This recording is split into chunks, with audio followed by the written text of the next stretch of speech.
अस्मद्गुरुभ्यो नमः। श्रीरङ्गसिंहगिरिदेशिकपादसेवा प्राप्ता अखिलद्रविडवेदरहस्यजातं श्रीगौतमान्वयजमाश्रितभागधेयं गोपालदेशिकमहं शरणं प्रपद्ये। श्रीमद्गौतमवंशनायकमणेर्गोपालसूरेसुतं तत्पादाम्बुजलब्धयुग्मनिगमान्तार्धं सुशीलं सदा सद्विद्याविनयादिसद्गुणनिधिं स्वाचार्यनिष्ठान्वितं वन्दे वैष्णवभूषणं तमनघं श्रीरङ्गरामानुजं कौशिकान्वयसञ्जातं वेङ्कटार्यतनूभवं वेदान्ताचार्यसच्शिष्यं उडैवर्लुगुरुं भजे। श्रीशैलेश इत्यादिप्रणतोऽस्मि नित्यम्। स्वादयन्निह सर्वेषां त्रय्यन्तार्धं सुदुर्ग्रहं स्तोत्रयामास योगीन्द्रः तं वन्दे यामुनाह्वयं। नमो नमो यामुनाय यामुनाय नमो नमः। नमो नमो यामुनाय यामुनाय नमो नमः। श्रीमत्कृष्णसमाह्वाय नमो यामुनसोनवे यत्कटाक्षैकलक्षाणां सुलभः श्रीधरः सदा। భాగవతోత్తములందరికీ దాసోహాలు సమర్పిస్తూ ఆళ్వందార్లు పరమ కృపతోటి అనుగ్రహించినటువంటి స్తోత్రరత్నాన్ని సేవించేటటువంటి ప్రయత్నం చేస్తున్నాం. అందులో 58వ శ్లోకాన్ని సేవిస్తున్నాం. దురంతస్యానాద నాదేహే అపరిహరణీయస్య మహతః నిహీనాచారోహం నృపసుః అశుభస్యాస్పదమపి దయాసింధో బంధో నిరవధికవాత్సల్య జలధే తవ స్మారం స్మారం గుణగణమితి గుణగణమితిచ్ఛామి గతభీః అని ఈ శ్లోకంలో పెరుమాళ్ల ముందు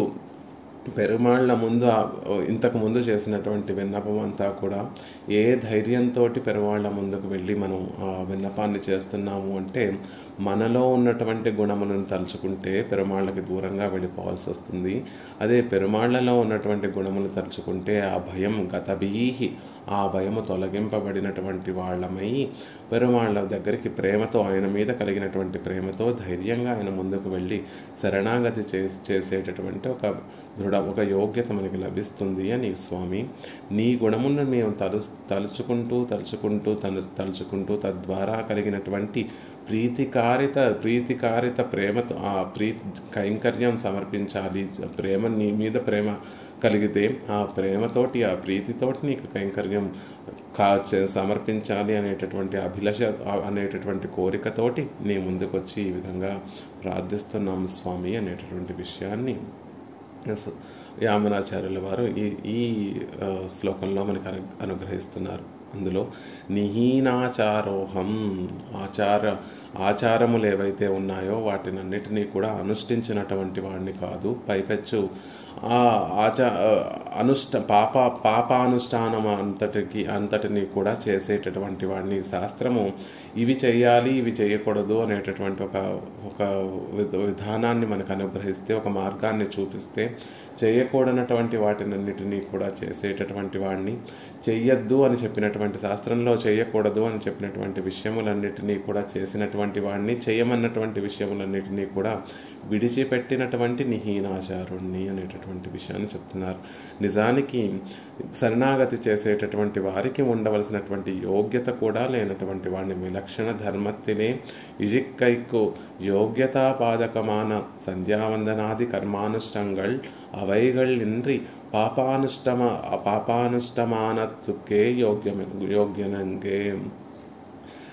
శరణాగతి చేయాలి అంటే ఒక యోగ్యత కలిగి ఉండాలి జీవుడికి. ఆ యోగ్యత అనేటటువంటిది ఎలా మనకి కలుగుతుంది అంటే, శాస్త్రంలో చెప్పబడినటువంటి నిత్య నైమిత్తిక కర్మలన్నిటినీ వారి ఆశ్రమానికి, వారి వర్ణానికి తగిలినటువంటి నిత్య కర్మలను, నైమిత్తిక కర్మలన్నిటినీ కూడా నిత్యము పరమాత్మకి కైంకర్య బుద్ధితోటి అనుష్ఠించేటటువంటి వారికి ఆ శరణాగతి చేసేటటువంటి యోగ్యత ఉంటుంది.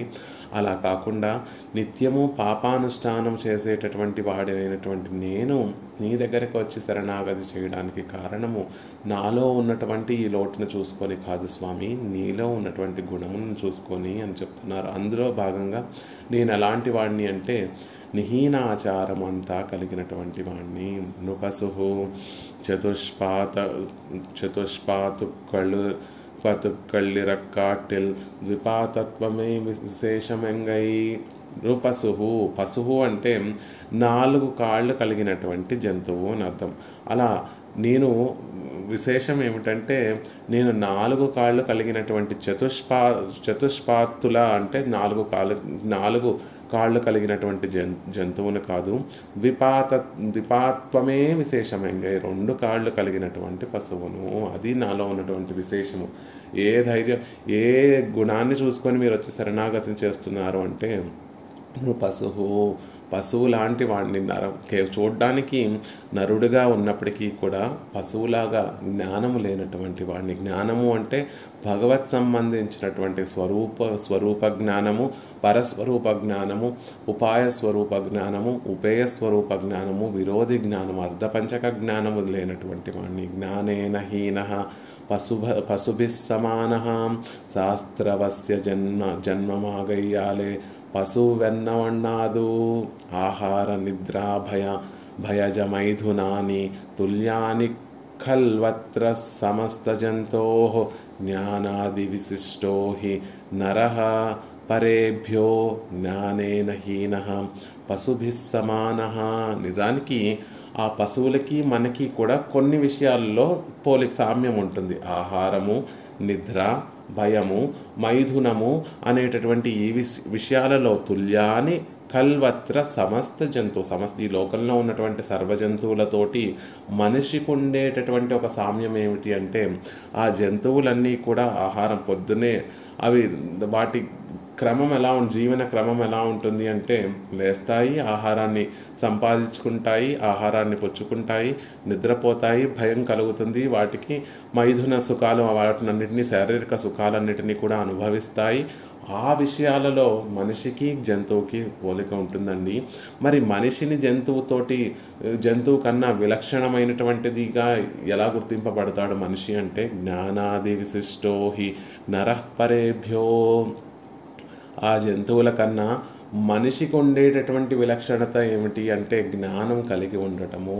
ఏది మంచిది, ఏది చెడ్డది అనేటటువంటి విచక్షణ జ్ఞానం మనిషికి ఉంది. ఏది పట్టుకోవాలి, ఏది విడిచిపెట్టాలి అనేటటువంటి జ్ఞానం మనిషికి ఉంటుంది.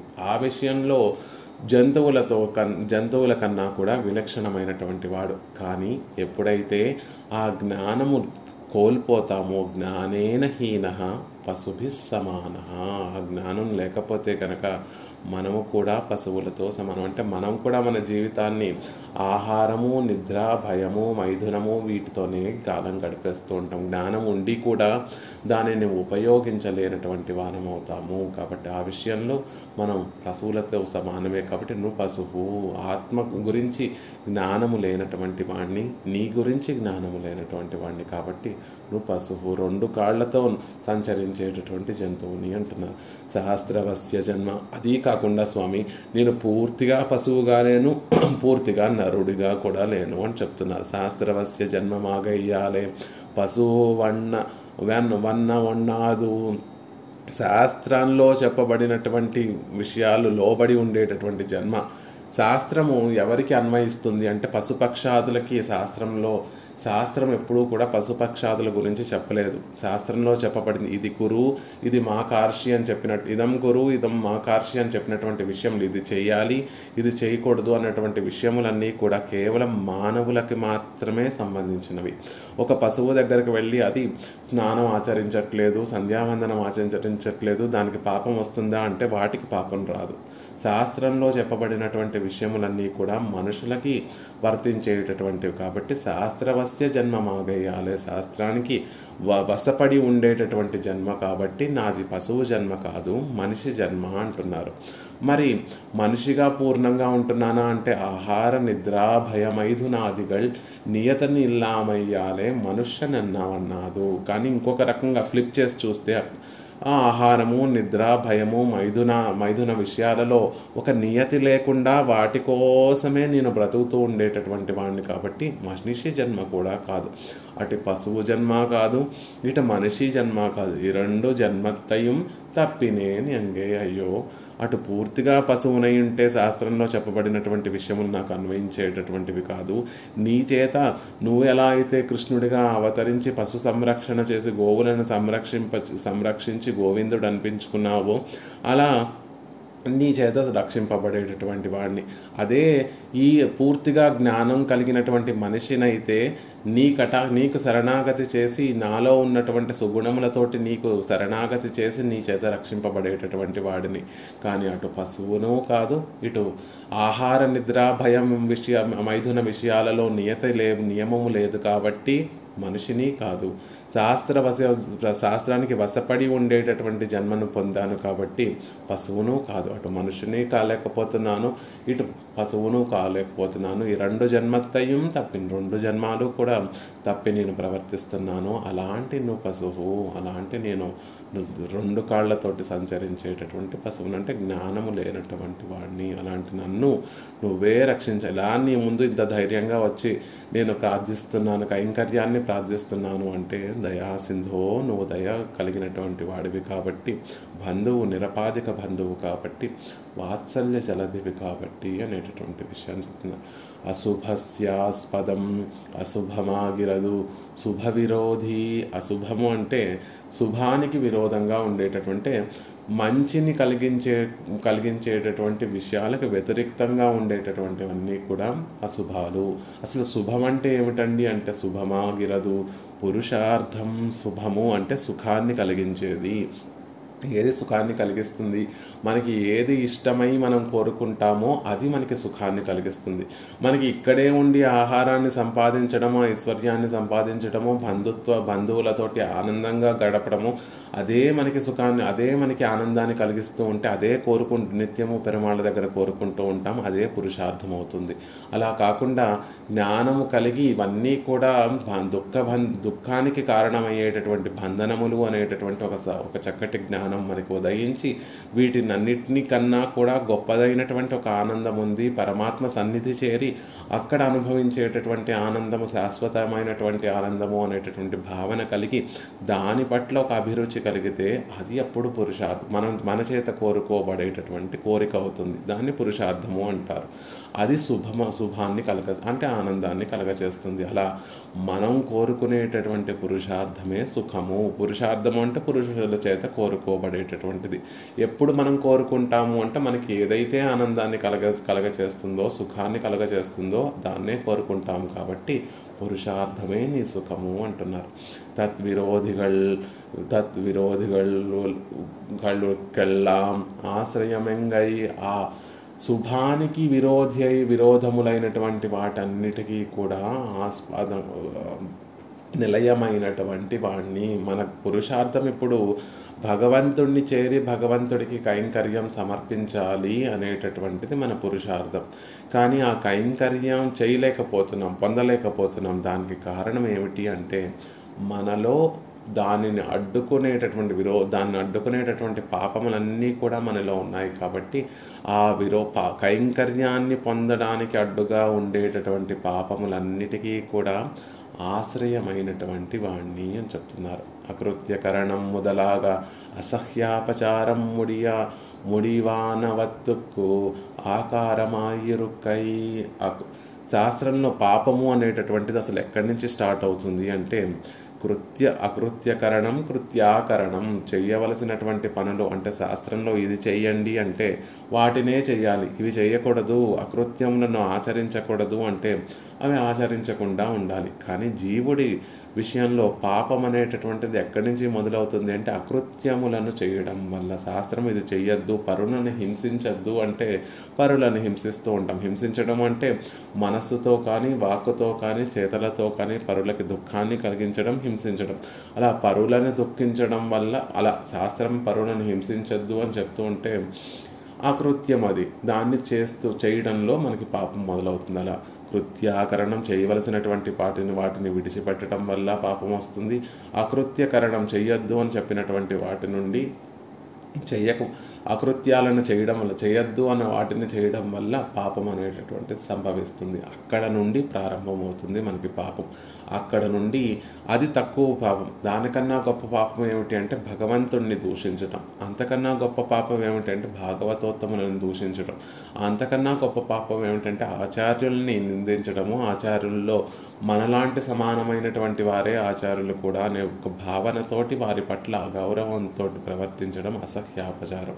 అలా అకృత్యకరణంతో మొదలయ్యి అసహ్యాపచారం వరకు ఉండేటటువంటి సర్వత్వ అన్నిటికీ కూడా ఆకారమా ఇరుక్కై, వాటి అన్నిటికీ ఒక రూపాన్ని కడితే నేనే స్వామి అంటే నేను జన్మించిన దగ్గర నుండి పాపములు అకృత్యకరణములు, కృత్యాకరణములు, భగవతాపచారం, భాగవతాపచారం, అసహ్యాపచారం అన్నిటినీ చేసి ఉన్నటువంటి వాడిని. కాబట్టి వాటినన్నిటికీ లోకంలో ఉన్నటువంటి అపచారములన్నిటికీ కూడా ఒక ఆకారాన్ని కడితే అది నేనవుతాను అంటున్నారు. దేవర్ గుణనామాకారనా పోలే నాన్ అశుభానామాకారన్. పరమాత్మ గురించి చెప్పాలి అంటే ఆయన గుణాలన్నిటికీ కూడా ఒక రూపం కడితే ఎలాంటి వాడో అది పరమాత్మ తత్వం ఏమిటి అంటే లోకల్లో ఉన్నటువంటి కళ్యాణ గుణాలన్నిటికీ కూడా ఒక రూపాన్ని కడితే అది సర్వేశ్వరుడు అవుతాడు.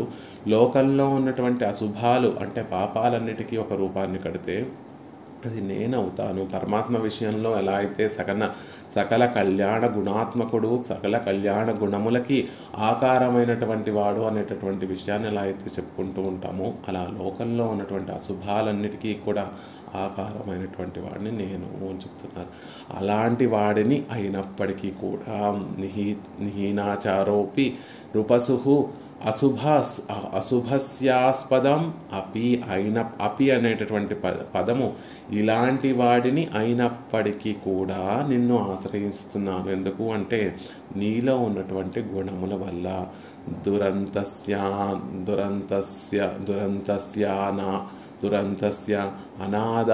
అనాదేహే అపరిహరణీయస్య మహతః నిహీనాచారోహం నృపసు అశుభాస్యాస్పదమపి.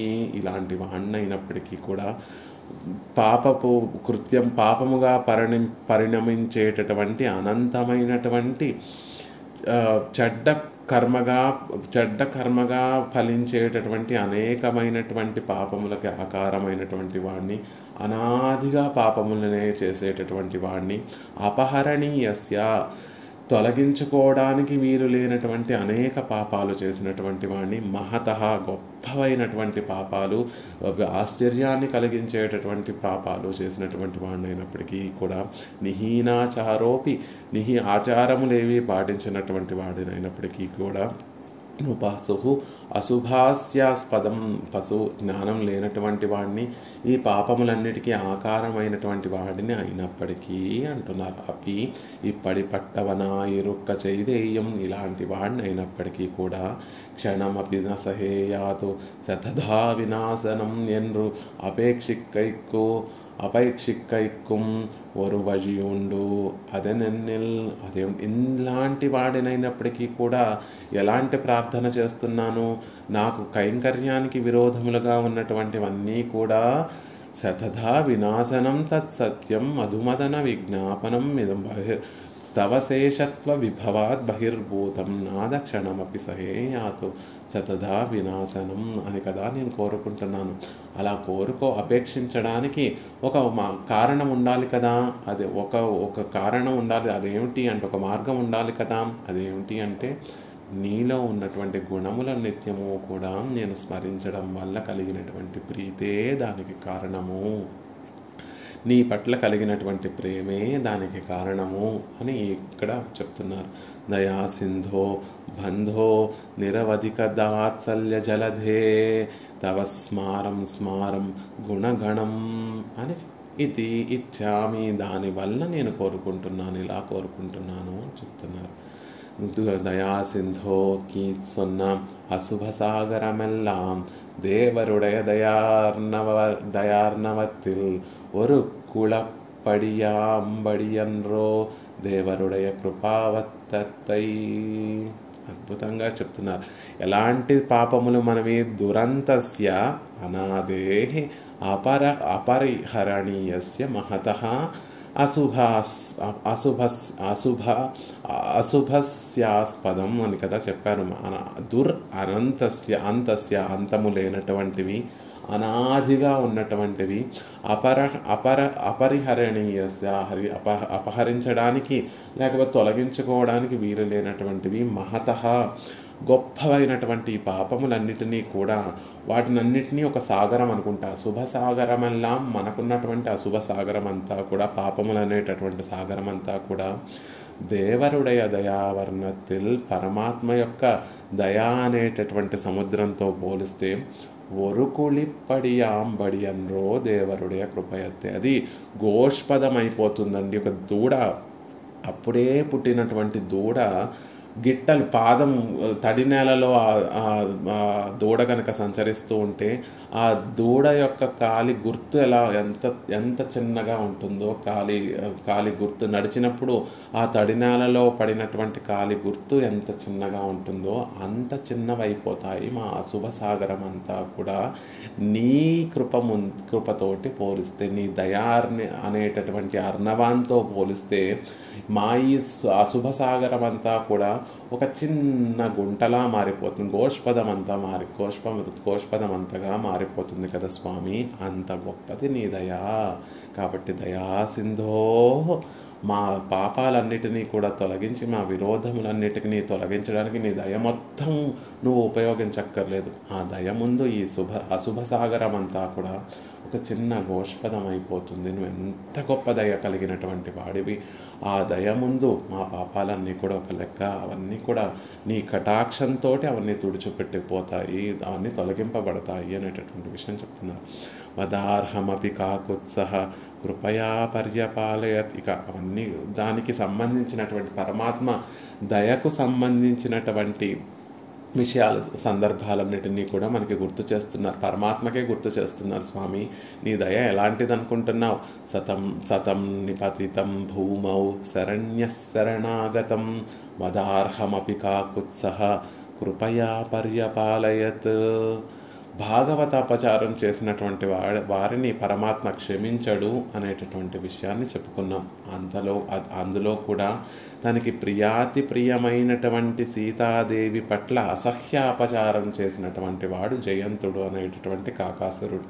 ఆ కాకాసురుడు ఇంద్రుని యొక్క కుమారుడైనటువంటి ఆ కాకాసురుడు చెయ్యరానటువంటి తప్పు చేశాడు. లోకంలో ఎవరి చేత కూడా రక్షింపబడనటువంటి వాడు లోకాలన్నీ కూడా తిరిగి అందరి దగ్గరకు వెళ్ళి అందరినీ నన్ను రక్షించమని రామచంద్రుడు ప్రయోగించినటువంటి బ్రహ్మాస్త్రం నుండి తనని రక్షించమని తన తల్లిని, తండ్రిని, మునులను, దేవతలను, తన సజాతీయులైనటువంటి స్నేహితులను అందరినీ కోరి చివరికి గతి లేకుండా వచ్చి భూమౌ శరణ్యశరణాగతం, ఆ రామచంద్రుడు నేలపై పడి శరణాగతుడయ్యా రామచంద్రుడి యొక్క పాదాల దగ్గర పడినటువంటి ఆ కాకాసురుణ్ణి వధార్హమపి, వధించి తీరవలసినటువంటి వాడైనప్పటికీ కూడా,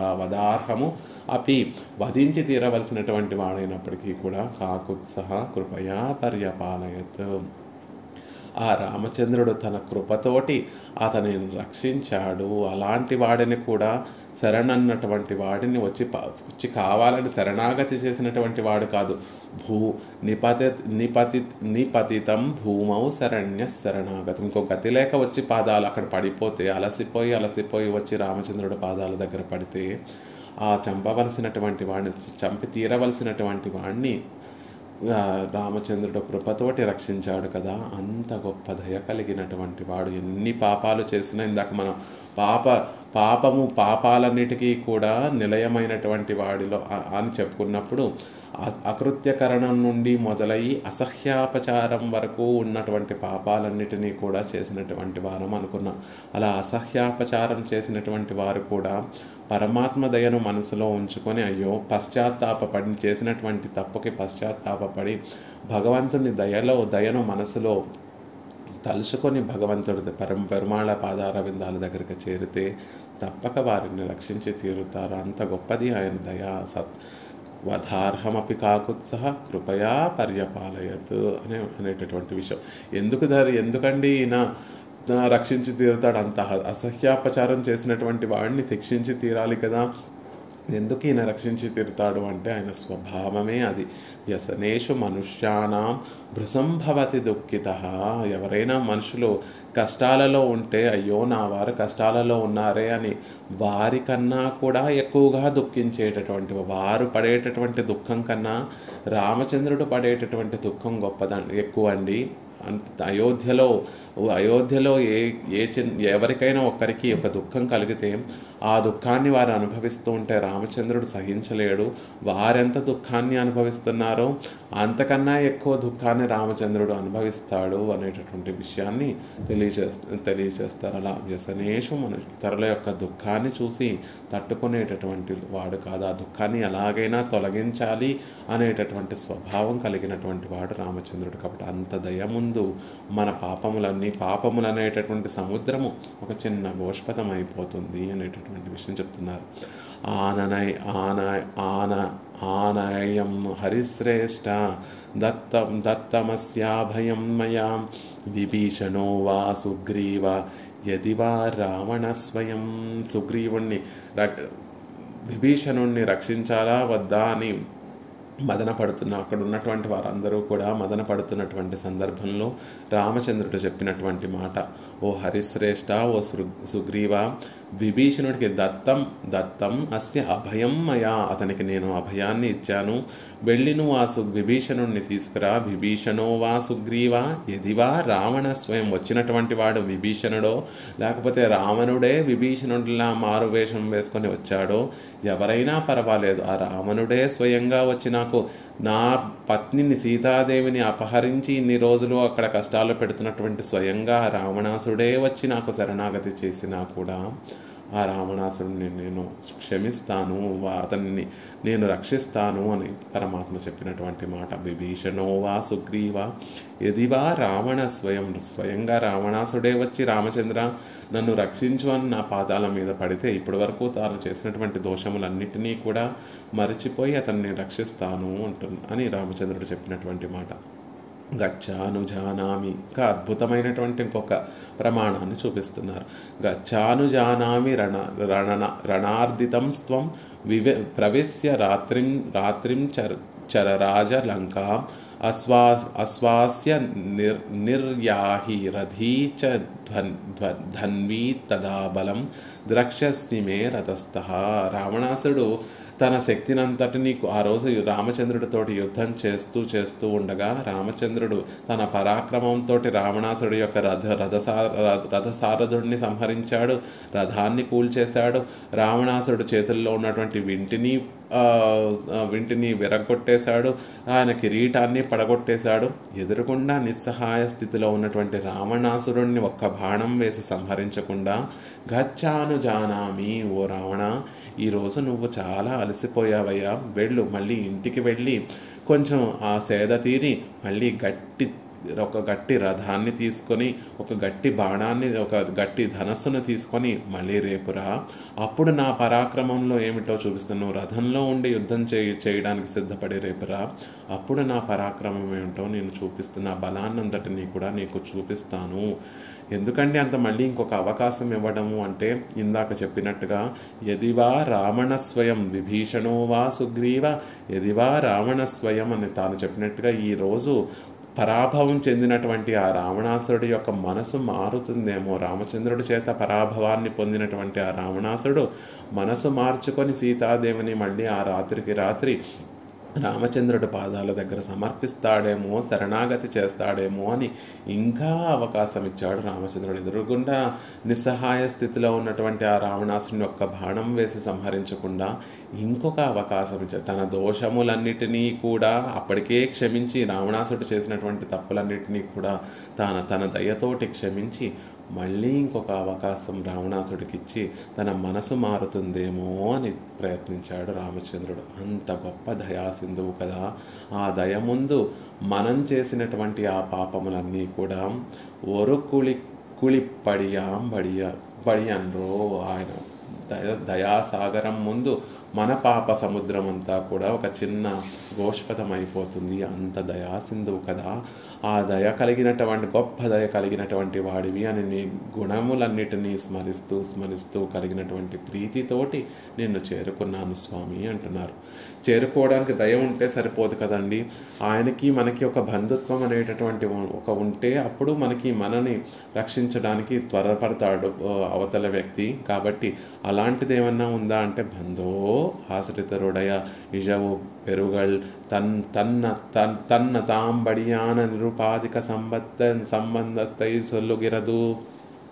లోకంలో ఉన్నటువంటి బంధుత్వంలా కాదండి పరమాత్మతో మనకు ఉండేటటువంటి బాంధవ్యము. లోకంలో బంధువులు మనం కష్టాన్ని అనుభవిస్తూ ఉంటే వారు సంతోషాన్ని అనుభవిస్తూ ఉంటారు, మనం సుఖాన్ని అనుభవిస్తూ ఉంటే వారు దుఃఖాన్ని అనుభవిస్తూ ఉంటారు. కానీ పరమాత్మ నిరుపాధిక బంధువు అయినటువంటి పరమాత్మ ఇజువు పేరుగల్ తన్న తాంబడియాన ఆశ్రితరుడయ ఇజువు పేరుగల్ ఆశ్రయించినటువంటి వారి యొక్క పురుషార్థము సుఖము దుఃఖము తనవిగా భావించేటటువంటి వారు లాభ నష్టాలు, ఇజవు అంటే నష్టము, పెరుగళ్ళు అంటే లాభము, వారు పొందేటటువంటి లాభ నష్టాలు ఆశ్రితుల యొక్క లాభ నష్టాలు తనవిగా బాధించి ఆశ్రితులు తన నుండి ఏదైనా కోరుకొని సుఖాన్ని అనుభవిస్తూ ఉంటే తాను సంతోషాన్ని అనుభవించేటటువంటి వాడు, ఆశ్రితులు ఏదైనా కోల్పోయి దుఃఖాన్ని అనుభవిస్తూ ఉంటే వారికన్నా దుఃఖాన్ని అనుభవించేటటువంటి వారు. అలా ఆశ్రితుల యొక్క లాభ నష్టములన్నీ కూడా తనవిగా భావించేటటువంటి నిరుపాధిక సంబంధం కలిగినటువంటి వాడివి కదా. కాబట్టి ఆ బంధుత్వాన్ని మనసులో ధ్యానిస్తే కలిగేటటువంటి ప్రేమతోటి నీ ముందుకు వచ్చామయ్యా. ఎవరు విడదీయరానటువంటి సంబంధం మన ఇద్దరి మధ్యలో ఉంది కదా, దాన్ని పురస్కరించుకొని దాన్ని స్మరిస్తూ స్మరిస్తూ స్మరిస్తూ నీ ముందుకు వచ్చాము అని బంధో ఓ నిరపాధిక బంధువా అంటున్నారు. దానికి ప్రమాణంగా అహం ఓ బాంధవో జాత పరమాత్మ చెప్పుకున్నటువంటి మాటని ప్రమాణంగా ఇస్తున్నారు. నాహం దేవో న గంధర్వో న యక్షో వా న చ దానవః అహం నో బాంధవో జాతో నైతచ్చింత్య మితోన్యథా. కృష్ణ పరమాత్మ 7 ఏళ్ల వయసు చిన్న పిల్లవాడు పెద్ద గోవర్ధనగిరిని తన చిటికెన వేలుతోటి ఎత్తి 7 అహోరాత్రములు అలా ఎత్తి పట్టుకుంటే అక్కడ ఉన్నటువంటి గోప బాలురందరూ కూడా గోపికలు గోప వృద్ధులు గోప బాలురు అందరూ అక్కడ ఉన్నటువంటి గోకులం వారందరూ కూడా ఏమిటి ఆశ్చర్యము, 7 ఏళ్ల పిల్లవాడెక్కడ, గోవర్ధన గిరిని ఎత్తడం ఎక్కడ, అది కూడా చిటికెన వేలుతో దాన్ని మోయటం ఏమిటి, 7 అహోరాత్రములు ఇలా పట్టుకోవడం ఏమిటి, నువ్వు నిజంగా కృష్ణ నువ్వు నిజంగా మావాడివేనా, నువ్వు దేవతవా లేకపోతే గంధర్వుడివా యక్షుడివా దానవుడివా, ఎవరు నువ్వు అయ్యా, మాకు ఆశ్చర్యం కలుగుతోంది అని అడిగినటువంటి సందర్భంలో కృష్ణ పరమాత్మ చెప్పినటువంటి మాట, నాహం దేవో నేను దేవతను కాను, నా గంధర్వో నేను గంధర్వుని కాను, నా యక్షో నేను యక్షుడిని కాను, నచరా దానవః నేను దానవుణ్ణి కూడా కాదు, అహంవో బాంధవో జాత నేను మీ బంధువునర్రా, నేను మీ కృష్ణుణ్ణి అని తాను చెప్పుకొని నేను మీలాంటి వాడిని, మీతో ఎప్పుడూ ఆడుకునేటటువంటి కృష్ణుణ్ణే, నేను మీ బంధువుని అని తాను చెప్పుకున్నటువంటి మాట. నైతత్ చింత్యామి ఇతో అన్యథ ఇంకో రకంగా మీరు భావించకండి, నేను మీ బంధువునే సుమా అని కృష్ణ పరమాత్మ తన గురించి తన చుట్టూ ఉన్నటువంటి స్నేహితులతో చెప్పుకున్నటువంటి మాట.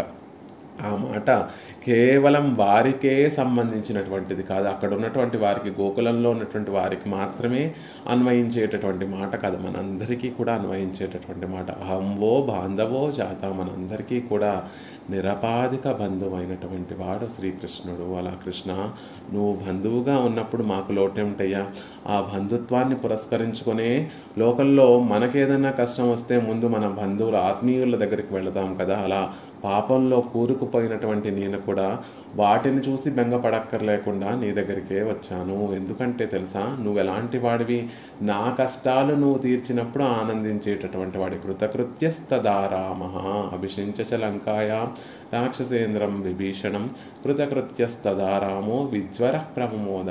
భక్తులకు ఏర్పడినటువంటి దుఃఖములను తొలగించినప్పుడు ఆయనకి ఉన్న అప్పటి వరకు ఆయనని పీడిస్తున్నటువంటి ఆ జ్వరము తొలగిపోతుంది, గొప్ప ఆనందాన్ని పొందినటువంటి వాడవుతాడు. రాక్షసేంద్రుడైనటువంటి విభీషణుడికి పట్టాభిషేకం చేసిన తర్వాత అప్పుడు రామచంద్రుడు నేను కృతకృత్యుడినయ్యాను.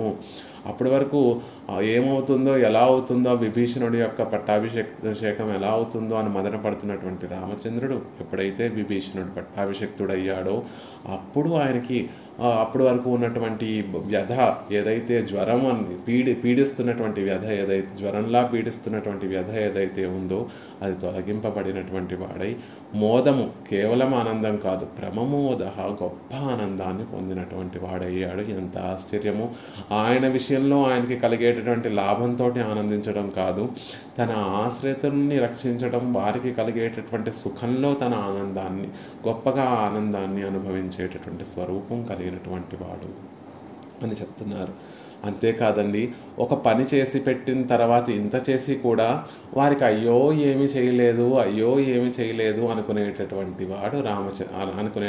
వాడు సర్వేశ్వరుడు.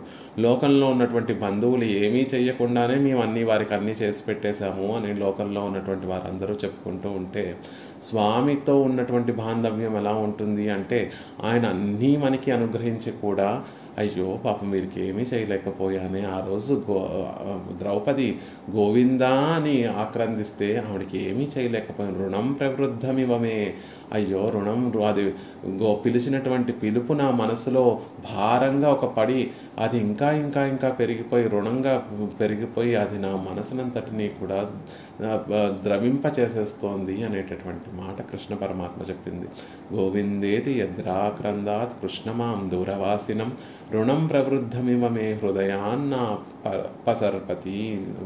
ద్రౌపది చాలా దూరంగా ఉండి గోవిందా నన్ను ఉద్దేశించి గోవిందా అని ఆక్రందించింది.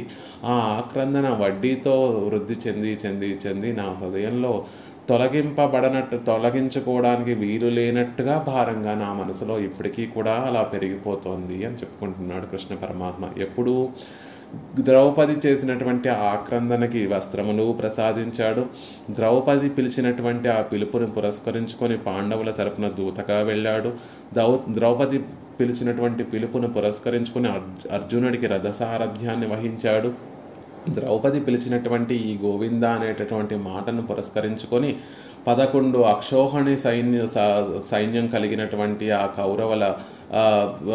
కౌరవుల యొక్క పక్షాన్నంతటినీ కూడా అవలీలగా పాండవుల చేత నాశనం అయ్యేటట్టుగా చేసి విజయాన్ని చేకూర్చి పాండవుల యొక్క తలలో పువ్వులు కూడా వాడిపోకుండా కందిపోకుండా వారికి విజయాన్ని కూర్చి కూడా మళ్ళీ ధర్మరాజుని పట్టాభిషిక్తుడు చేసి రాజ్యానికి అంతటికీ కూడా ధర్మరాజుని పట్టాభిషిక్తుడు చేసిన తర్వాత గోవిందేతి యద్రాక్రందాత్ కృష్ణమాం దూరవాసినం రుణం ప్రవృద్ధమివమే హృదయాన్ నా పసర్పతి అని భావిస్తున్నాడు కృష్ణ పరమ. ఇంత చేసి కూడా అయ్యో ఏమీ చేయలేకపోయాను, ఇంకా అది పెరిగిపోతుంది నా హృదయంలో వడ్డీతో సహా అని భావించేటటువంటి గొప్ప ఉదారమైనటువంటి స్వభావం కలిగినటువంటి వాడు సర్వేశ్వరుడు.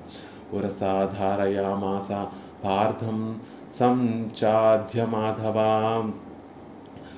విసృష్టం భగవదత్తేన తదస్త్రం సర్వఘాతకం ఉరసాధారయామాస పార్థం సంచాధ్య మాధవా. భగదత్తుడు అనే కురుక్షేత్ర సంగ్రామంలో భగదత్తుడు అనేటటువంటి వాడు ఒక గొప్పదైనటువంటి అస్త్రాన్ని ప్రయోగిస్తే ఆ అస్త్రంతో నిజంగా అర్జునుడి యొక్క ప్రాణాలు పోవలసింది. కురుక్షేత్ర సంగ్రామంలోనే భగదత్తుడు విడిచినటువంటి అస్త్ర ప్రభావంతో అర్జునుడు ప్రాణాలు ఆనాడే కోల్పోవలసినటువంటి స్థితి. కానీ ఆ అస్త్రం అర్జునుడికి తగలకుండా కింద కూర్చున్నటువంటి కృష్ణ పరమాత్మ లేచి నిల్చొని ఆ అస్త్రాన్ని తన ఉరసాధారయామాస పార్థం సంచాధ్య మాధవ. ఆ ఉరసాధారయామాస తన వక్షస్థలంలోకి ఆ అస్త్రం వచ్చి గుచ్చుకునేటట్టుగా ఆ అస్త్రాన్ని తాను స్వీకరించి పార్థుడి యొక్క ప్రాణాలు కాపాడినటువంటి వాడు. లేకపోతే ఆ కృష్ణ పరమాత్మే ఆ రోజు అక్కడ లేకపోతే గనక భగదత్తుడు ప్రయోగించినటువంటి ఆ అస్త్రము తప్పక అర్జునుడిని సంహరించేటటువంటిది. అలా తన భక్తులకి తన ప్రాణానికి ఏ అపకారం కలిగినా పర్వాలేదు, తన భక్తులకి ఏ చిన్న కష్టము కూడా కలగకూడదు అని భావించేటటువంటి బాంధవ్యము కలిగినటువంటి వాడే. కేవలం బంధువు అంటే పేరుకు మాత్రమే బంధత్వం కలిగినటువంటి వాడు కాదండి. ఆ బంధుత్వాన్ని పురస్కరించుకొని సకల విధములైనటువంటి శ్రేయస్సు కలిగించేటటువంటి వాడు. ఏదో బంధువులుగా ఉన్నాము, పేరుకి వారు చూసినప్పుడల్లా పలకరించుకుంటాము, అయిపోయింది, తర్వాత వారికి ఏదైనా కష్టం వస్తే వారి వైపు కూడా చూడము అన్నట్టుగా కాకుండా, కష్టము వారిని చేరుకోకముందే ఆ కష్టాలన్నిటినీ కూడా తాను స్వీకరించి వాటినన్నిటినీ తొలగించేటటువంటి గొప్ప హృదయం కలిగినటువంటి వాడు ఆ సర్వేశ్వరుడు. ఎందుకు ఎలా భావిస్తాడు తన బంధువులందరినీ అంటే, మమ ప్రాణాహి పాండవాః, నాకు ప్రాణంతో సమానమైనటువంటి వారు అనేటటువంటి విషయం మాటలలోనే కాదు, మాటలలోనూ చేతలలోనూ మనసులో కూడా. రుణం ప్రవృద్ధమివమే అనేటటువంటి మాట మనసులోంచి వచ్చినటువంటి మాట. ఉరసా ధారయామాస పార్థం సంచాధ్య మాధవ అని చెప్పినటువంటి అస్త్రాన్ని తీసుకోవటం చేతలలో చూపించినటువంటిది. మమ ప్రాణాహి పాండవాహ అని తన మాటలతో పాండవులు నాకు ప్రాణంతో సమానులు, అలా మనస వాచ కర్మణ త్రికరణ శుద్ధిగా బంధువుగా భావించినటువంటి వారిని, పరమాత్మతో సంబంధం మాకుంది అని భావించినటువంటి వారి విషయంలో త్రికరణ శుద్ధిగా ఆ బంధుత్వాన్ని పురస్కరించుకొని అనేక శ్రేయస్సులను కలిగించేటటువంటి వాడు. ఆ బంధువులకి ఉండేటటువంటి విరోధములన్నిటినీ కూడా తనవిగా భావించి వాటినన్నిటినీ కూడా తొలగించేటటువంటి బంధో నిరపాధిక బంధువు కదా నీ బంధో అని పిలుస్తున్నారు. అలా ఓ స్వామి, నీతో ఉన్నటువంటి బాంధవ్యాన్ని పురస్కరించుకొని మేము నీ దగ్గరకు వచ్చి శరణాగతి చేస్తున్నాము. నిరవధిక వాత్సల్య జలధే వాత్సల్యమాగిరదు నిன்ற கன்று நின்பக்கல் தோஷம் தாயக்கு భోగ్యమాయిరుక్కుమా పోలే ఆశ్రయతర్గల్ దోషం భోగ్యమాయిరుక్కై. అప్పుడే ఈనినటువంటి దూడ పట్ల తల్లికి ఆ దూడ మీద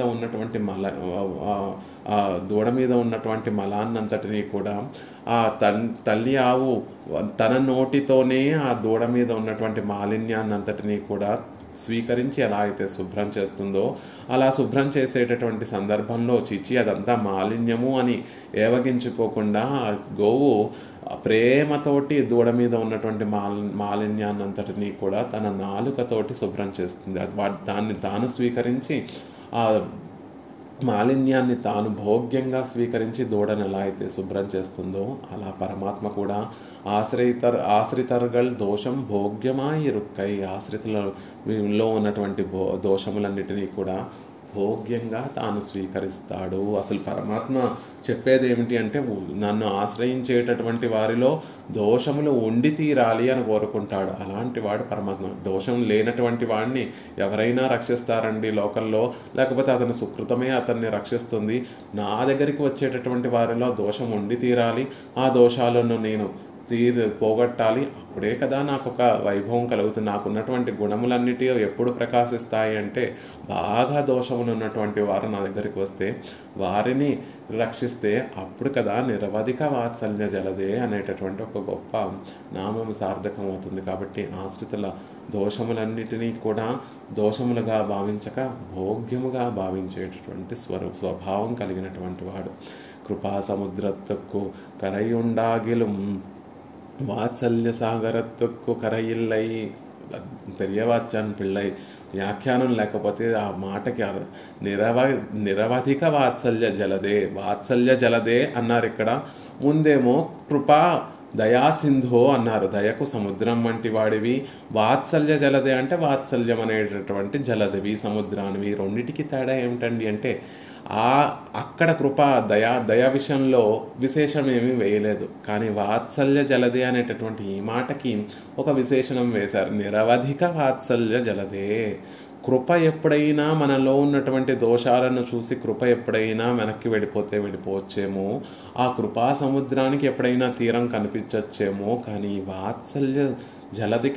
వాత్సల్యం అనేటటువంటి జలదికి మాత్రం అడ్డు లేదండి, ఒక తీరం అనేటటువంటిది లేదు అని చెప్తున్నారు. అందుకే నిరవధిక వాత్సల్య జలదే, అధికమైనటువంటి వాత్సల్యం, కట్టలు తెంచుకొని ప్రవహించేటటువంటి వాత్సల్యం వంటి వాడు. ఆ వాత్సల్యానికి కృపా సముద్రానికి తీరం ఉంటే ఉండొచ్చేమో, కానీ వాత్సల్య సముద్రానికి మాత్రం ఒక హద్దు లేదు, ఒక తీరం లేదు. అంత గొప్ప వాత్సల్యం కలిగినటువంటి వాడు. అసలు ముందు ఆ వాత్సల్యం ఉంటేనే కృప జనిస్తుంది. పరుల దుఃఖాలను అనుభవిస్తూ ఉంటే ఆ దుఃఖాలను తీర్చాలి అనేటటువంటి భావన ఎప్పుడు కలుగుతుంది అంటే, వారు దుఃఖాన్ని అనుభవిస్తుంటే వారి ఇంత పాపాన్ని చేసినటువంటి వాడు ఆ కర్మని అనుభవిస్తున్నాడు, వారి కర్మను వాడే పోతాడు అనుకునేటటువంటి వాడి హృదయంలో ఆ అవతల వ్యక్తి పట్ల కృప అనేటటువంటిది ఉదయించదు. కానీ వాడు అనుభవిస్తున్నటువంటి దుఃఖాన్ని చూసి, వాడు అనుభవిస్తున్నటువంటి పాపాలను చూసి, అయ్యో పాపం చేసినటువంటి వాడైనప్పటికీ కూడా అయ్యో చాలా దుఃఖంగా ఉన్నాడు అని ఆ పాపాలని మనం మర్చిపోతే, వాటిని పక్కన పెట్టేస్తే అప్పుడు ఆ వ్యక్తి మీద దయ అనేటటువంటిది కలుగుతుంది. కాబట్టి ముందు పరమాత్మలో వాత్సల్య జలది కాబట్టే మన దోషములన్నీ కూడా పరమాత్మకి కనిపించవు. దోషములన్నిటినీ కూడా భోగ్యంగా స్వీకరించేటటువంటి గుణం కలిగినటువంటి వాడు కాబట్టే మన మీద అపారమైనటువంటి కృపను ప్రసరింపచేయగలుగుతున్నాడు, దయను ప్రసరింపచేయగలుగుతున్నాడు. దానికి హద్దైనా ఉంటుందేమో, కానీ కృపకి హద్దైనా ఉంటుందేమో, కానీ ఈ వాత్సల్యానికి మాత్రం హద్దే లేదు. అందుకే నిరవధిక వాత్సల్యం, కేవలం వాత్సల్య జలదే అనడం లేదు, నిరవధిక వాత్సల్యం జలదే అనేటటువంటి విషయాన్ని చెప్తున్నారు. శరణాగత వత్సల రిపూణామపి వత్సల, ఇంకా దానికి ప్రమాణాలు అనుగ్రహిస్తున్నారు. విదిత సహ ధర్మజ్ఞ శరణాగత వత్సల. ఓ రావణ, నువ్వు ఎందుకు అనవసరంగా నీవు నాశనాన్ని పొందుతావు, నీకు సంబంధించినటువంటి వారి నాశనాన్ని కోరుకుంటున్నావు? నా మాట విని సీతమ్మ తల్లి రావణాసుడికి చెప్పినటువంటి మాట, విదిత సహి ధర్మజ్ఞ శరణాగత వత్సల. రామచంద్రుడు ధర్మాన్ని బాగా తెలిసినటువంటి వాడయ్యా. ధర్మము తెలిసినటువంటి వాడు అంటే ధర్మములన్నిటిలో కూడా గొప్పదైనటువంటి ధర్మము ఆశ్రయించినటువంటి, శరణాగతి చేసినటువంటి వాడిని రక్షించడమే పరమధర్మము. ఆ ధర్మాన్ని బాగా తెలిసినటువంటి వాడు కాబట్టి శరణాగతుల పట్ల వత్సల, శరణాగత వత్సల, శరణాగతుల పట్ల వాత్సల్యాన్ని కలిగినటువంటి వాడు. అంటే తనని చేరినటువంటి వారిలో దోషాలు ఉన్నప్పటికీ కూడా దోషాలను భోగ్యంగా స్వీకరించేటటువంటి గుణములు కలిగినటువంటి వాడు. నువ్వు నన్ను అపహరించి ఇక్కడికి తీసుకొచ్చి వచ్చినప్పటికీ కూడా నీ మనసు మార్చుకొని నన్ను మళ్ళీ రామచంద్రుడికి కనుక నువ్వు సమర్పిస్తే, నువ్వు చేసినటువంటి తప్పులన్నిటినీ కూడా వాటినన్నిటినీ మనసులో ఉంచుకొని నిన్ను దూరంగా ఉంచేటటువంటి వాడు కాదు. నువ్వు చేసినటువంటి తప్పులన్నిటినీ కూడా భోగ్యంగా పరిగ్రహించేటటువంటి స్వభావం కలిగినటువంటి వాడు. కాబట్టి ఓ రావణ, నువ్వు రామచంద్రుడితోటి మైత్రి చేసుకో అని సీతాదేవి చెప్పినటువంటి మాట. రిపూణామపి వత్సల సఖే రాఘవ ధర్మజ్ఞ రిపూణామపి వత్సల అభ్యనుజ్ఞాతుమిచ్చామి గమిష్యామి యథాగతం. రామచంద్రుడు ఎలాంటి వాడు అంటే రిపూణామపి వత్సల, శత్రువుల పట్ల కూడా వాత్సల్యాన్ని చూపించేటటువంటి గొప్ప స్వభావం కలిగినటువంటి వాడు. తనకు అపకారం చేసినటువంటి వారికి కూడా వారి పట్ల కూడా వాత్సల్యాన్ని చూపించి వారు చేసినటువంటి దోషములన్నిటినీ కూడా భోగ్యంగా స్వీకరించేటటువంటి గుణము కలిగినటువంటి వాడు. మిత్రభావేన సంప్రాప్తం నత్యజేయం కదంచన దోషో యద్యపి తస్య స్యాత్ సదా మే తద్ అగర్హితం. మిత్రభావంతో నా దగ్గరికి వచ్చినటువంటి వారైనప్పటికీ కూడా, మిత్రభావనతో, మిత్రులుగా వచ్చినటువంటి వారు అనడం లేదు, మిత్రులుగా సంప్రాప్తం అన్నట్లు మిత్రభావేన సంప్రాప్తం, మిత్రభావనతో నా దగ్గరికి వచ్చినా కూడా నత్యజేయం కదంచన, వారిని ఏ విధంగా కూడా విడిచిపెట్టను. దోషో యద్యపి తస్య, దోషములు ఉండి తీరవలసిందే. వారిలో ఇన్ని దోషాలు ఉంటేనే, వాటిని స్వీకరిస్తేనే అప్పుడు కదా తస్య సదామేద అగర్హితం. సత్పురుషులు వారిని అలా దోషములు ఉన్నటువంటి వారిని పరిగ్రహిస్తేనే వారి యొక్క స్వభావం గొప్పగా ప్రకాశిస్తుంది. కాబట్టి వారిలో దోషాలు ఉండి తీరాలి. మిత్రభావంతో వచ్చినా కూడా వారిని నేను పరిగ్రహిస్తాను. నత్యజేయం కదంచిన, వారిని విడిచిపెట్టను అని తానే చెప్పుకున్నటువంటి మాటను అనుగ్రహిస్తున్నారు. త్వయి కించిత్ సమాపన్నే కిం కార్యం సీతయా మమ. సుగ్రీవుడు రావణాసురుడి దగ్గరికి వెళ్ళి రావణాసురుడితో పరాభవాన్ని పొందినటువంటి సందర్భంలో త్వయికించిత్ సమాపన్నే, ఓ సుగ్రీవా నీకు ఏదన్నా ఏంటే సీతతో నాకేం పనయ్యా, భరతుడితోటి లక్ష్మణుడితోటి శత్రుఘ్నుడితోటి నాకేం పని, స్వశరీరేణ వా పునః, నా శరీరంతో నాకేం పని, నీకేమైనా అయి ఉంటే నా జీవితమే వ్యర్థమైపోయేది అనేటటువంటి గొప్ప స్వభావం కలిగిన, అంటే తన భక్తుల యొక్క క్షేమాన్ని ఎప్పుడూ కాంక్షిస్తూ తన భక్తులు సుఖంగా ఉంటేనే ఆ సుఖంలోనే తన సుఖాన్ని వెతుక్కునేటటువంటి స్వభావం కలిగినటువంటి వాడు సర్వేశ్వరుడు, ఆ శ్రీమన్నారాయణుడు అని చెప్పడంలో అప్యహం జీవితం జాహ్యం ఆప్యహం జీవితం జాహ్యం త్వం వా సీతే స లక్ష్మణాం నహి ప్రతిజ్ఞాం సంసృత్య బ్రాహ్మణేభ్యో విశేషతః. అరణ్యవాసంలో మునులకిచ్చినటువంటి మాట, రాక్షసుల్ని సంహరించి మునులను రక్షిస్తాను అని రామచంద్రుడు వారికి మాట ఇస్తే, సీతాదేవే ఎందుకండి మనకి రాక్షసులతోటి మనకి ప్రత్యేకమైనటువంటి వైరం లేదు కదా, అయినప్పటికీ కూడా ఆ రాక్షసులతోటి వైరాన్ని పెంచుకోవడం ఎందుకు అని సీతాదేవి చెప్పినటువంటి విషయానికి దానికి సమాధానం చెప్తూ, అప్యహం జీవితం జాహ్యం, నా జీవితాన్ని నేను కోల్పోయి విడవైనా విడుస్తాను, త్వాం వా సీతే స లక్ష్మణం, అంతకన్నా ప్రియమైనటువంటి లక్ష్మణుడిని కోల్పోవడానికైనా సీతాదేవిని కోల్పోవడానికైనా సిద్ధపడతాను, అంతే తప్ప బ్రాహ్మణులకు ఇచ్చినటువంటి మాటను మాత్రం నేను నిలబెట్టుకుని, అంటే మహర్షులకు ఇచ్చినటువంటి మాటను మాత్రం నేను నిలబెట్టుకునే తీరుతాను. దానికోసం నన్ను నేను కోల్పోయినా, నాకు ప్రియాతి ప్రియమైనటువంటి నిన్ను కోల్పోవడానికైనా, అంతకన్నా ప్రియమైనటువంటి లక్ష్మణుడిని కోల్పోవడానికైనా నేను సిద్ధమే అని రామచంద్రుడు చెప్పినటువంటి మాట. అలాంటి గొప్ప వాత్సల్య జలదివి కదా అని అన్ని ప్రమాణాలన్నిటినీ మనకి చూపిస్తూ, అంత గొప్ప వాత్సల్యం కలిగినటువంటి వాడివి అని నీ గుణములన్నిటినీ కూడా స్మరిస్తూ తద్వారా కలిగినటువంటి ప్రేమతోటి నీ ముందుకు వచ్చి నిల్చొని ఈ విధంగా కోరుకుంటున్నాం స్వామి అని చెప్తున్నారు. తవ గుణగణం స్మారం కీత్సొన్న గుణంగలుడయ దేవరుడయ తిరుకల్యాణ గుణ సమూహత్తై ఎప్పోదుం సిందై செய்து కింద చెప్పినటువంటి 3 గుణములు, దాంతోపాటు అనేకమైనటువంటి పెరుమాళ్లలో వేయించే పెరుమాళ్లను ఆశ్రయించి ప్రకాశిస్తున్నటువంటి అనేక తిరు కళ్యాణ గుణములన్నిటినీ కూడా ఎప్పోదుం సిందై செய்து మనసులో చింతించి స్మారం చింతించి తద్వారా కలిగినటువంటి ప్రేమతోటి మీ దగ్గరికి వచ్చాము అని చెప్తున్నారు. స్మారం స్మృత్వా స్మరించి గుణానామాకారో మహాన్ గుణాన యథా ధాతూనాం ఇవ శైలేంద్రో గుణానాం ఆకారో మహాన్. ఒక పర్వతం మీద ధాతువులన్నీ కూడా ధాతువులన్నిటికీ కూడా ఒక పర్వతం ఎలా అయితే ఒక స్థానం అవుతోందో అలా గుణములన్నిటికీ కూడా స్థానం ఎవరు అంటే రామచంద్రుడు లోకంలో ఉన్నటువంటి కళ్యాణ గుణములన్నిటికీ కూడా ఆకారమైనటువంటి వాడు రామచంద్రుడు. గుణానాం ఆకారో మహాన్. రామచంద్రుడు కళ్యాణ గుణములన్నిటికీ కూడా ఆకారమైనటువంటి వాడు. యథారత్నాని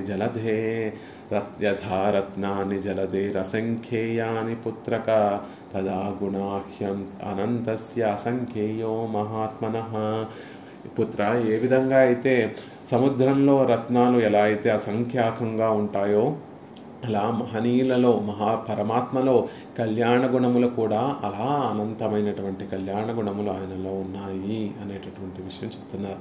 చతుర్ముఖాయుర్యది కోటి వక్త్రో భవేన్నరః కాపి విశుద్ధచేతాః నతే గుణానాం అయుతైకదేశం వదేన్న వా దేవర ప్రసీదా. బ్రహ్మకి ఎంతో ఆయుష్ ఉంటుంది. అలాంటి పలు ఆయుష్లు కలిగినటువంటి బ్రహ్మని కోటు సంఖ్యలలో ముఖాలు కలవాడై చాలా శుద్ధమైనటువంటి మనసు కలవాడైనటువంటి ఒక మానవుడు ఉన్నట్లయితే అతని గుణాలలో 10,000 ఒక భాగాన్ని పలకగలడో, అంటే పెరుమాళ్ళ యొక్క గుణాలను మనం కేవలం ఒకటో రెండో గుణాలను మనం సేవించగలమేమో, కానీ అసంఖ్యాకములైనటువంటి ఆ గుణాలన్నిటినీ కూడా అలా చిందించడానికి వీలు లేనటువంటి ఎన్నో గుణాలు కలిగినటువంటి వాడు పరమాత్మ. అలా స్మారం ఆ కళ్యాణ గుణాలన్నిటినీ కూడా స్మరించి తజ్జనితమైనటువంటి ప్రీతితోటి ఇది ఇచ్చామి గతభీహి, ఆ భయాన్నంతటినీ కూడా కోల్పోయినటువంటి వాడినై ఈ విధంగా కోరుకుంటున్నాను అని యామునాచార్యుల వారు చెప్తున్నారు. ఇది ఇచ్చామి గతభీహి అశుభాస్పదనాన என்னை நினைத்த அஞ்சாதே தேவர் குணத்தை நினைத்து நதேகம் ந பிராணான் என்கிறபடியே இச்சையா நின்றேன். అశుభాస్పదనాన ఎన్నై నినైత్తు అంజాదే, అశుభాలన్నిటికీ కూడా ఆస్పాదమైనటువంటి నా గురించి నేను తలుచుకొని భయపడకుండా, అంజాదే భయము పొందకుండా, దేవర్ గుణత్తయే నినైత్తు పెరుమాళ్ళ యొక్క గుణాలన్నిటినీ కూడా తలుచుకుంటూ తద్వారా కలిగినటువంటి ప్రీతితోటి నా దేహం నా ప్రాణాన్ అనే విధంగా ఈ దేహము ఈ ప్రాణము నాకు కలిగేటటువంటి సకల సుఖము, నేను కోరుకునేటటువంటి సకల అభిలషితములు, ఈ ఆత్మ ఇవన్నీ కూడా నీకు వినియోగపడేటట్టుగా నన్ను కటాక్షించు స్వామి అని శేషత్వానికి పరాకాష్ఠగా ఉండేటటువంటి ఒక విషయాన్ని కోరుకున్నాను. ఎందుకు ఎలా వచ్చిందో ధైర్యంగా కోరుకోగలుగుతున్నాను అంటే, నాలో ఉన్నటువంటి గుణాలు లోట్లను గనక నేను చూస్తే అప్పుడు నేను వెనక్కి వెళ్ళిపోవలసిందే, భయపడి వెనక్కి వెళ్ళిపోవలసిందే. కానీ నీలో ఉన్నటువంటి గుణాలన్నిటినీ కూడా తలుచుకుంటే నాకు ఆ భయం తొలగింపబడినటువంటి వాడై ధైర్యంగా నీ ముందుకు వచ్చి ఈ విధంగా నిత్య కైంకర్యాన్ని మహనీయులకు కూడా దుర్లభమైనటువంటి ఆ నిత్య కైంకర్యాన్ని ప్రార్థించేటటువంటి వాడిని అవుతున్నాను. ఆ నిత్య కైంకర్యంలో కూడా ఇష్టప్రాప్తిగా నిత్యము భాగవత అభిమానాన్ని పొందేటటువంటి వాడిగా అవ్వాలి అని ప్రార్థిస్తున్నాను. అనిష్టములు పోగొట్టమని, ఏదైతే కైంకర్యానికి దూరంగా ఉంటాయో వాటినన్నిటినీ కూడా తొలగించమని నిన్ను ప్రార్థిస్తున్నాను అని చెప్తున్నారు ఆళ్వందారులు ఈ శ్లోకంలో. పరమాత్మలో ఉన్నటువంటి కళ్యాణ గుణాలను ఒక్కసారి తలుచుకోండి. అవి తలుచుకుంటే చాలు, మనసు ప్రేమతో నిండిపోయి ప్రీతితోటి భయమంతా కూడా కోల్పోయి ధైర్యంగా పరమాత్మ ముందు వెళ్ళి శరణాగతి చేసి ఆయనే కావాలి అని కోరుకునేటటువంటి వారం అవుతాము. మనందరికీ ధైర్యం ఏమిటి అంటే, ఆయనలో గొప్పగా ప్రకాశిస్తున్నటువంటి గుణములు, ఆ గుణాలని మనం తలుచుకుంటూ ఉండడం వల్ల ఒక ధైర్యం కలిగి మనలో ఉన్నటువంటి పాప భీతి అంతా పోయి పరమాత్మ పట్ల ప్రేమ కలిగి అప్పుడు హాయిగా వెళ్ళి ధైర్యంగా వెళ్ళి ఆయన ముందు నిలబడి మనం శరణాగతి చేసి ఆయనే కావాలి, ఆయన కైంకర్యమే కావాలి, తద్విరోధములన్నిటినీ కూడా నువ్వే తొలగించాలి అనేటటువంటి ప్రార్థన చేయగలిగేటటువంటి వారం అవుతాము అని ఈ శ్లోకంలో మనకి ఆళ్వందారులు అనుగ్రహిస్తున్నారు. దురంతస్యానాదేహే అపరిహరణీయస్య మహతః హీనాచారోహం నృపసుః అశుభస్యాస్పదమపి దయా సింధో బంధో నిరవధిక వాత్సల్య జలదే తవ స్మారం గుణగణమితిచ్ఛామి గతభీః.